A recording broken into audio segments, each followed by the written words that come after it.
Jadi tempat ini bisa disetarakan dengan Imogiri ketika Sultan Agung pada masa Mataram Islam itu menjadikan kawasan Imogiri sebagai tempat perabuan bagi jenazah keluarga raja.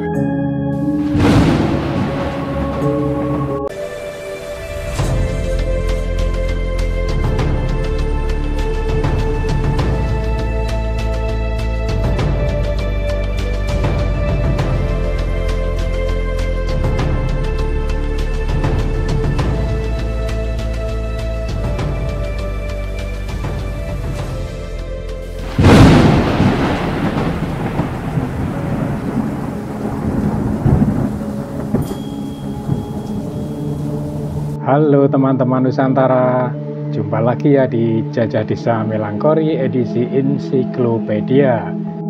Pada edisi kali ini kita akan mengulas percandian di dataran tinggi Siwa atau Siva Plateau, sebuah istilah yang pertama kali disematkan oleh Nicholas Johannes Crom atau lebih populer dengan N.G. Crom yang pernah menjabat sebagai Kepala Dinas Purbakala Hindia Belanda tahun 1910 menggantikan Dr.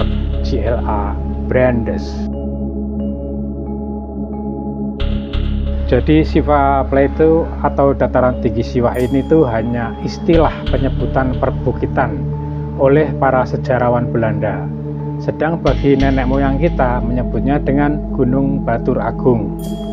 Meskipun dinamakan dataran tinggi Siwa, sebenarnya di kawasan perbukitan Gunung Batur Agung ini tidak seluruhnya merupakan bangunan keagamaan yang berlatar belakang Siwais. Ada juga yang berlatar belakang Waisnawa atau Wisnu dan juga berlatar belakang Buddhis. Nah, dari banyak ragam latar belakang keagamaan bangunan-bangunan candi di kawasan ini, semuanya memiliki satu kesamaan, yaitu semua arah hadap candi utama itu menghadap ke arah barat. Hal ini berbeda dengan sebagian besar candi-candi di dataran Prambanan yang memiliki arah hadap ke timur, seperti kompleks Candi Prambanan, Candi Sewu hingga Candi Kalasan.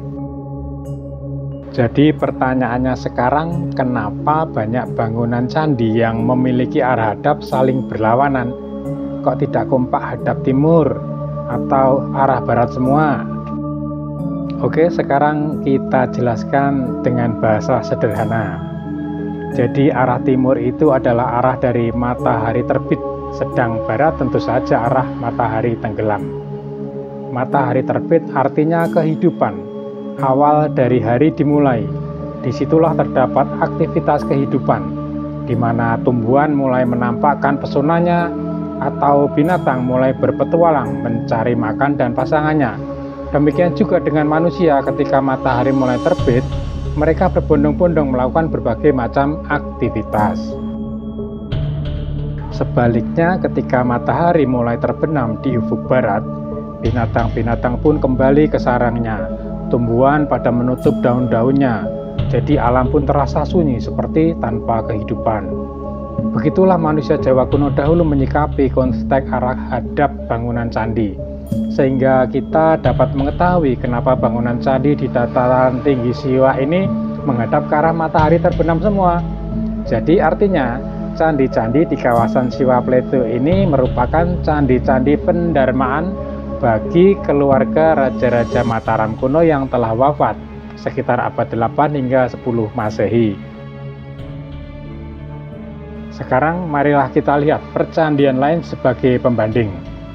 Sebagai contoh kita ambil kompleks Candi Sengi Magelang di lereng utara Gunung Merapi yang dijadikan bangunan suci untuk pendarmaan istri Maharaja Rake Kayuwangi sesuai isi prasasti Salingsingan dari 880 Masehi, di mana kesemua candi di kompleks Candi Sengi ini memiliki arah hadap ke barat, atau juga Candi Sojiwan di dataran Prambanan yang menghadap ke barat juga, yang merupakan candi pendarmaan bagi Nini Haji Rakian Sanjiwana, nenek dari Sang Maharaja Dyah Balitung.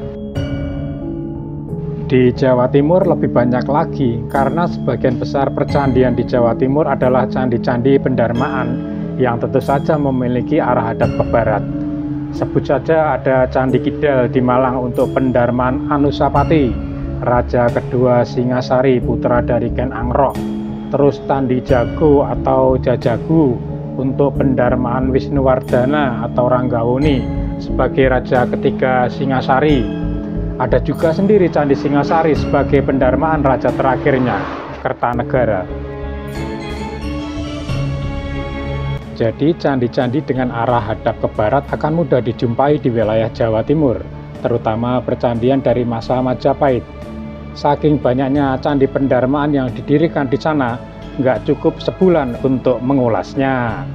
Namun tidak semua bangunan candi yang memiliki arah hadap ke barat bisa disebut candi pendarmaan.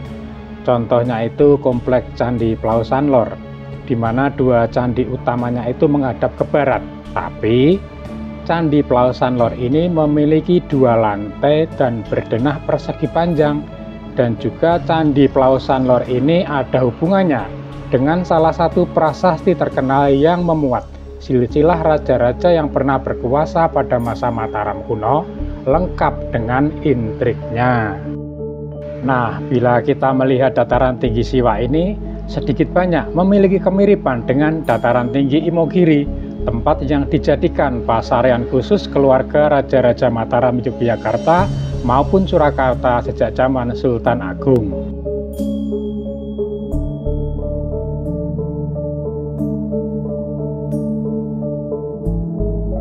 Konteks pemakaman di dataran tinggi tentu tak luput dari konteks nenek moyang Jawa kuno yang menempatkan dataran yang tinggi sebagai tempat yang suci, tempat yang dekat dengan nirwana.